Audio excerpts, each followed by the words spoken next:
فمن تبع هداي فلا خوف عليهم ولا هم يحزنون কুরআনুল কারীমের একটি নাম হলো হুদা। ওই হুদা নামক কিতাবটি যদি ব্যক্তি সমাজ রাষ্ট্র জীবনে কোরআনের নীতিমালা দিয়া যদি তোমরা চলতে পারো রে বান্দা, ইউনুসের কাছে যাওয়া লাগবে না, আব্রাহাম লিঙ্কনের কাছে যাওয়া লাগবে না, লেনিনের কাছে যাওয়া লাগবে না। আমি এই কোরআনটা দিয়া এই জনপদকে জান্নাতের বাগানে পরিণত করে দেব। ফামান তাবিআ হুদায়া ফালা খাউফুন আলাইহিম ওয়ালা হুম ইয়াহজানুন।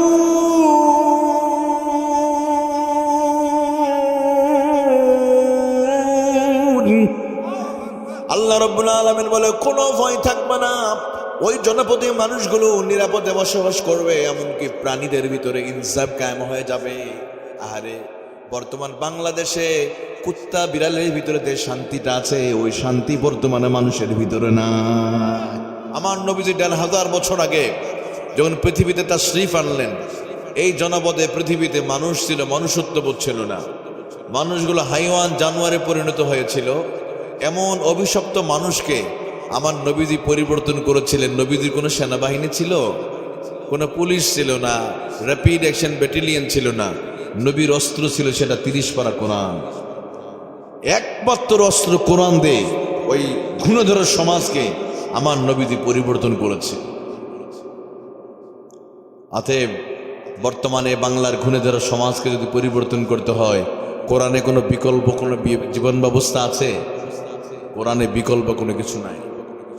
যে কোরআন আজকে আমাদের ঘরে ঘরে, তবে কোরআনকে আমরা যদি বিজয়ী অবস্থায় যদি থাকতো, এই বাংলার জমিনে বাংলার কোনো প্রান্তে কোনো আলেমদের, ইসলামী আন্দোলনের কর্মীদের কোনো কষ্টের মধ্যে পড়া লাগতো না, যদি কোরআন বিজয়ী অবস্থা থাকতো।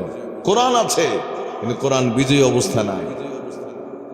এই জন্য আমরা গত ৫৪ বছর ধরে এই দেশটা আমরা চালিয়েছি আল্লাহর কোরআনকে বাইপাস করে। এই জন্য আমরা শান্তিতে নাই। শান্তিতে আছি। ১৯৪৭ সালে ব্রিটিশদের তাড়ালাম শান্তির জন্য, ব্রিটিশ চলে গেল, একদিকে পাকিস্তান একদিকে ভারত। আবার কি হলো, পাকিস্তান ভাগ হয়ে গেল, একদিকে বাংলাদেশ অন্যদিকে পাকিস্তান। বারবার যুদ্ধগুলো হচ্ছে কেন? শান্তির জন্য। ৭১ সালে আবার কি হলো, আমরা স্বাধীনতা অর্জন করলাম, একে একে ৫৪টি বছর পেরিয়ে গেছে, আমরা চূড়ান্ত শান্তির দেখে এখনো। অবশেষে দীর্ঘ ১৭ বছরের স্বৈর শাসনের পরে এদেশের আপামর জনসাধারণ বুকে তাজা রক্ত ঢেলে দিয়ে এদেশটাকে নতুন করে স্বাধীনতা অর্জন করলো।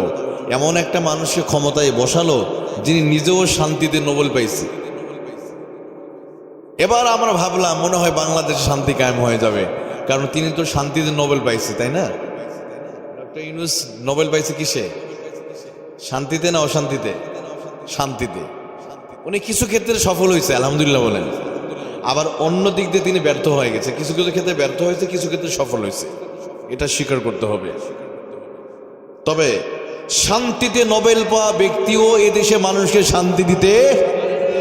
আল্লাহ রাব্বুল আলামিন বলে, বান্দারে শোনো, দুনিয়ার সমস্ত শান্তিতে নোবেল পাওয়া মানুষগুলোকে যদি তোমরা ক্ষমতায় বসাও আর আল্লাহর আইনকে বাইপাস করে নিজেদের আইন দিয়ে রাষ্ট্র পরিচালনা করে, আমার আল্লাহ বলে, বান্দারে শোনো, কিয়ামত কায়েম হয়ে যাবে, কোশ্চেন কালেও তোমরা এই জনপদে তোমরা শান্তি প্রতিষ্ঠা করতে পারবে না। তবে হ্যাঁ, আমি আল্লাহ তাআলা তোমাদেরকে এমন একটা ফর্মুলা, এমন একটা নীতিমালা, এমন একটা গ্রন্থ, এমন একটা গাইডলাইন আমি আল্লাহ তোমাদেরকে বলে দিলাম, যদি তোমরা ওই কিতাব যদি মেনে নিতে পারো তাহলে তোমরা শুনে নাও, তোমাদেরকে লেনিনের কাছে যাওয়া লাগবে না, ডক্টর ইউনূসদের কাছে যাওয়া লাগবে না, আব্রাহাম লিঙ্কনের কাছে যাওয়া লাগবে না, ডক্টর কামালদের কাছে যাওয়া লাগবে না, কোনো বাবার আইন, চাচার আইন, স্বামীর আইন, দাদের আইন লাগবে না। যদি তোমরা আমার পাঠানো কিতাবটা যদি মেনে নিতে পারো, আমার আল্লাহ সুন্দরকে বলে দিচ্ছে, ফামান তাবিআ হুদায়া ফালা খাউফুন আলাইহিম ওয়ালা হুম ইয়াহজানুন। কুরআনুল কারীমের একটি নাম হলো হুদা। ওই হুদা নামক কিতাবটি যদি ব্যক্তি সমাজ রাষ্ট্র জীবনে কোরআনের নীতিমালা দিয়া যদি তোমরা চলতে পারো রে বান্দা, ইউনুসের কাছে যাওয়া লাগবে না, আব্রাহাম লিঙ্কনের কাছে যাওয়া লাগবে না, লেনিনের কাছে যাওয়া লাগবে না। আমি এই কোরআনটা দিয়া এই জনপদকে জান্নাতের বাগানে পরিণত করে দেব। فمن تبع هداي فلا خوف عليهم ولا هم يحزنون।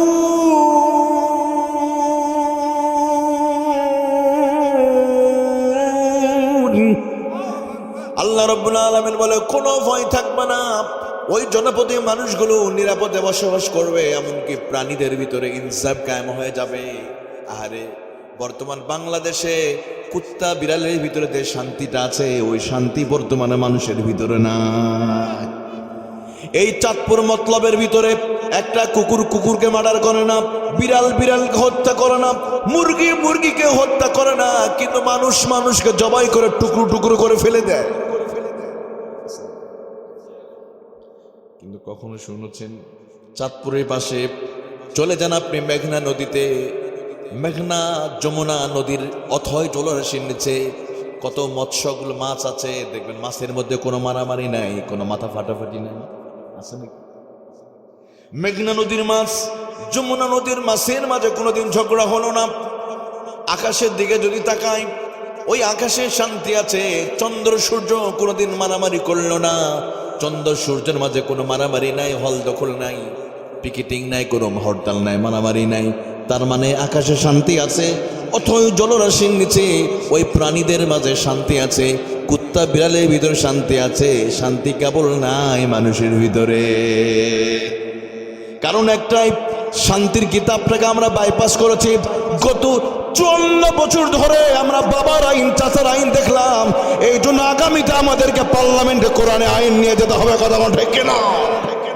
কোরআন আমাদের সলিউশন দিয়ে দেয়। কোরআন বলে দুনিয়ার মানুষরে, ওই মানুষের কাছে যাওয়া লাগবে না, go back to the universal book and prophet Muhammad সাল্লাল্লাহু আলাইহি ওয়াসাল্লাম। তোমরা কোরআনের কাছে, রাসূলুল্লাহর আদর্শের কাছে যদি যেতে পারো, আল্লাহ বলে ওই সমাজটা আমি আল্লাহ জান্নাতের বাগানে পরিণত করে দেব। সুবহানাল্লাহ বলেন না? এই জন্য প্রিয় ভাইরা, কোরআন মানার দরকার আছে। আরো জন্য বলেন, কোরআন কি শুধু ঘরের মধ্যে থাকবে, জুজদানের ভিতরে রাখার জন্য এসেছে? না, কোরআন এসেছে গোটা পৃথিবীটাকে শাসন করার জন্য। আমার নবী এমন একটা সময় আসলেন, আহারে, যে সমাজে মানুষকে জীবন্ত মেরে দাফন করা হতো, যে সমাজে মানুষদেরকে জীবন্ত কবর দেওয়া হতো, মানুষের অধিকার ছিল না মানুষের বেঁচে থাকার অধিকার। এমন একটা সময় কোরআন এসে সমাজটাকে পরিবর্তন করে দিয়েছে। ওই কোরআন এখনো আছে এখানে, কিন্তু সমাজে শান্তি নাই, কারণ আমরা কোরআন থেকে দূরে সরে আছি। আমার বন্ধুগণ, এজন্য এ কোরআন মানতে গিয়ে যদি কোনো বাধার সম্মুখীন হয়, সেই বাধা অতিক্রম করে আমরা একসাথে রক্তের বিনিময় হলো কোরআন প্রতিষ্ঠা আন্দোলনে আমরা সামিল থাকবো ইনশাআল্লাহ। আল্লাহ আমাদের কবুলে মঞ্জুর করুন, এক সকলে বলুন আমিন। আমার বন্ধুগণ, আমি কুরআনুল কারীমের 94 নম্বর সূরা স্টেজে আজকে যত আলোচনা হয়েছে আমি শুনেছি, যে স্টেজে আমার রাসূলুল্লাহ কিনা আলোচনা হবে না, আলোচনা আনকমপ্লিট থেকে যায়। বর্তমান সমাজে আমার নবী কিনে বেশি আলোচনা করা দরকার, তাই না? কারণ আমাদের সমাজটা গুণে ধরে গেছে, নাই কিছু নাই, নাই মানুষের ভিতরে শান্তি। আমাদের ভিতরে সামান্য এই যে সামনে নির্বাচনকে কেন্দ্র করে, নির্বাচন যেহেতু এগিয়ে আসতেছে, আমাদের ভিতরে কেন জানি একটু নিজেদের মাঝে আমাদের সহিংসতার আলামতটাও দেখা যাচ্ছে। কিন্তু আমি একটা কথা বলবো প্রিয় ভাইয়েরা, মনে রাখতে হবে আমাদেরকে একটা জিনিস, আজকে দিন শেষে যখন আপনি মারা যাবেন, আপনার কিন্তু দফনটা হবে এলাকায়, আপনার জানাজা হবে আপনার এলাকায়। আপনার মাইকে যখন ঘোষণা হবে আব্দুর রহমান মারা গিয়েছে, সবাই জানাজায় আসো, তখন কি মাইকে বলা হয় যে অমুক মার্কার মানুষটা মারা গেছে? অতএব সামান্য কয়েকটা দিন নির্বাচনকে কেন্দ্র করে, মার্কাকে কেন্দ্র করে আমরা ভাইয়েরা আমরা মারামারি করব? আপনি আপনার মতো, আপনি যাকে ভালো লাগে তাকে নিয়ে আপনি কি করবেন? রাজনীতি করবেন। কিন্তু আর একটা মানুষ আরেকটা রাজনীতি করে বলে তার উপর চাপিয়ে দিবেন, তার অধিকার হনন করবেন, এই অধিকার কেউ দেয় নাই। দিন শেষে আমাদেরকে ওই 3.5 হাত কবরে যাওয়া লাগবে।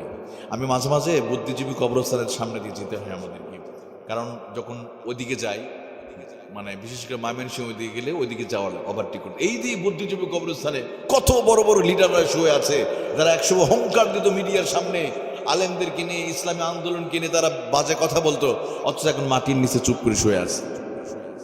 এখন কোনো কথা বলছে? সব ঠান্ডা হয়ে গেছে ওখানে গিয়ে। এই তো কয়েকটা দিন ভাই, কিসের সামন? আচ্ছা আমাদের বলো, আমাদের রক্তের কালার কি ভাই? লাল। আপনি যেই মার্কার হন, যেই তরিকার হন, যেই মতের হন, আমাদের রক্তের কালার লাল। আমাদের কাফনে কাপড়ের কালারটা সাদা, কবরটাও 3.5 হাত। আপনি আপনার মার্কা নিয়ে এত আপনি ইমোশনাল, আপনার মার্কার বিরুদ্ধে কেউ কথা বললে আপনার রেগে যায়। আরে ইসলামের বিরুদ্ধে বললে আপনার কলিজায় রক্তক্ষরণ হয় না, আছে না নাই? আপনি মরে গেলে আপনার কবরে ওই মার্কা যাবে না। এই জন্য বলি, এলাকাবাসীকে বলি, আমার বাবাজিরা, যুবক ভাইরা, এই যে সামনে নির্বাচনটাকে কেন্দ্র করে আসেন, আমাদের সমাজে আমরা সহিংসতা করব না। ভাই ভাই আমাদের সৌহার্দ্য ভালোবাসা থাকবে। কারণ আজকে যেই মার্কার হন না কেন, যখনই মারা যাবেন, এই এলাকা মানুষগুলি আপনার জানাজা গিয়ে সামিল হয়ে যাবে, জানাজা গিয়ে আপনার জন্য দোয়া করবে। অতএব এমন কিছু ব্যবহার করবেন না, এমন কিছু আচরণ করবেন না যে আচরণের জন্য আপনার মৃত্যুর পরে একদল মানুষ যেন আলহামদুলিল্লাহ যেন না বলে। কারণ আপনার মৃত্যুর পরে যেন সবাই আফসোস করে, আহারে ওই মানুষটা অমুক দল করতো কিন্তু আজকে দুনিয়াতে নাই। মানুষ যেন আফসোস করে। কিন্তু এমন বাজে ব্যবহার করব না যে মানুষকে কষ্ট দিব, মানুষকে জুলুম নির্যাতন, এটা যেন না হয়। আল্লাহ আমাদের বোঝার তৌফিক দান করুন, আমিন। আমার প্রিয় বন্ধুগণ, সূরা ইনশিরাহ থেকে আমি আলোচনা করব। এই সূরাতে মোট আয়াতে কারিমা আছে 8টি আয়াত। এই সূরাটা মক্কায় নাজিল হয়েছে বলেই এই সূরাকে বলা হয় মাক্কি সূরা। মোট 8টি আয়াতে কারিমার ভিতরে প্রথম 4টি আয়াতে কারিমার ভিতরে আমার আল্লাহ তাআলা নবী মুহাম্মদুর রাসূলুল্লাহ সাল্লাল্লাহু আলাইহি ওয়াসাল্লামের কিছু নিয়ামতের কথা স্মরণ করে দিয়েছে। মাঝখানে দিয়েছেন সান্ত্বনা, শেষের 2 আয়াতে আমার আল্লাহ তাআলা দিয়েছে রাসূলকে শিক্ষা। অতএব এই সূরাটা আমি মনে করি বর্তমান সময়ে আমাদের প্রত্যেকের মানে পেটের ভিতর থাকা উচিত, এবং তাফসীরটাও আমাদের আমলে নিয়ে আসা উচিত। চলুন আমরা আলোচনা করব সূরা ইনশিরাহ থেকে। এই সূরাটা নাজিল হয়েছে কোথায়? মক্কাতুল মুকাররমায়। আল্লাহ রাব্বুল আলামিন কুরআনুল কারীমে বলেন, আলাম নাশরাহ লাকা সাদরাকা ওয়া ওয়াদানা আনকা বিসরাক আল্লাযী আনকাযা যাহরাক ওয়া রাফা'না লাকা যিকরাক ফাইন্না মা'আল উসরি ইউসরা ইন্না মা'আল উসরি ইউসরা فإذا فرغت فانصب وإلى ربك فارغب। আল্লাহ রাব্বুল আলামিন বলেন, আলাম নাশরাহ লাকা সাদরাক। ও নবী, আমি আল্লাহ কি আপনার হৃদয়টাকে ইসলামের জন্য কি আমি প্রশস্ত করে দেই নাই? আল্লাযী আনকাযা যাহরাক। ও নবী, আমি আল্লাহ তাআলা আপনার বোঝাকে আমি কি হালকা করে দেই নাই? আল্লাযী আনকাযা যাহরাক, যেই বোঝার কারণে আপনি ভেঙে পড়েছিলেন, আমি সে বোঝা আপনি হালকা করে দিয়েছি। ওয়া রাফা'না লাকা যিকরাক। ও নবী, আমি আল্লাহ তাআলা আপনার নামকে সমুন্নত করেছি, কিয়ামত পর্যন্ত আমি আপনার মর্যাদা বৃদ্ধি করে দিয়েছি। পৃথিবী যতদিন থাকবে ততদিন আপনার নামের জিকির হবে এই পৃথিবীতে। ইন্না মা'আল উসরি ইউসরা। আল্লাহ আরো বলে, বান্দারে শোনো, এটা শুনে রাখতে হবে, সুখের পরে কষ্টের পরে সুখ, কষ্টের পরে স্বস্তি। নবী, আপনার জীবনে কোনো কোনো সময় কষ্ট এসেছে, মনে রাখবেন এই কষ্টের পরে আমি আল্লাহ আপনাদের সুসংবাদ রেখেছি।